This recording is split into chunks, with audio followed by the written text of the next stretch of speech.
હાલ અમદાવાદમાં નાસ્તો કરતા લોકો માટે એક દુઃખદ સમાચાર સામે આવી રહ્યા છે। અમદાવાદ મ્યુનિસિપલ કોર્પોરેશનના હેલ્થ વિભાગ દ્વારા જૂન મહિના દરમિયાન શહેરના વિવિધ વિસ્તારોમાંથી ખાદ્ય પદાર્થોના 709 સેમ્પલ લેવામાં આવ્યા હતા, જેમાંથી 46 નમૂના અસુરક્ષિત તેમજ હલકી ગુણવત્તાના જાહેર કરાયા છે। આ અસુરક્ષિત જાહેર થયેલા 2 નમૂનાના ફૂડ બિઝનેસ ઓપરેટરો સામે food safety and standard act દ્વારા જે કોર્ટમાં કેસ દાખલ કરવામાં આવ્યો છે, જ્યારે સબ સ્ટાન્ડર્ડ જાહેર થયેલા 44 નમૂનાના કિસ્સામાં સંબંધિત ઓપરેટરો સામે એડજ્યુડિકેટિંગ ઓફિસર સમક્ષ ગેરકાયદેસરની કાર્યવાહી હાથ ધરશે અને હેલ્થ વિભાગે જાહેર કરેલા 46 અયોગ્ય નમૂનાઓમાંથી 21 સેમ્પલ પશ્ચિમ અમદાવાદના અને 25 સેમ્પલ પૂર્વ અમદાવાદના છે।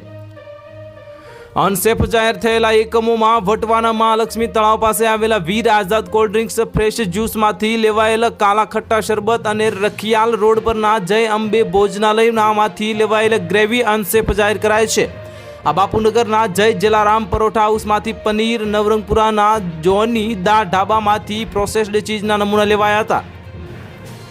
પાલડીના જય અંબે ઓર્ગેનિકમાંથી લવિંગ તેમજ સરખેજના હોટલ સનરાઇઝમાંથી પણ લેવાયેલા હળદર પાવડર સબ સ્ટાન્ડર્ડ જાહેર કરાયા છે અને શહેરના વિવિધ વિસ્તારોમાંથી કુલ 1877 ખાદ્ય એકમોની તપાસ કરવામાં આવી હતી, જે દરમિયાન નિયમોનું ઉલ્લંઘન કરવા બદલ 545 એકમોને નોટિસ ફટકારવામાં આવી હતી। તો હાલ માટે આટલું જ। મળીશું નવી અપડેટ સાથે। જો તમને વિડીયો પસંદ આવતો હોય તો વિડીયોને લાઇક કરી દેજો, ચેનલને સબસ્ક્રાઇબ કરી બાજુમાં આવેલા બેલ આઇકનને દબાવી દો, જેથી તમને આવા સમાચારની અપડેટ મળતી રહે।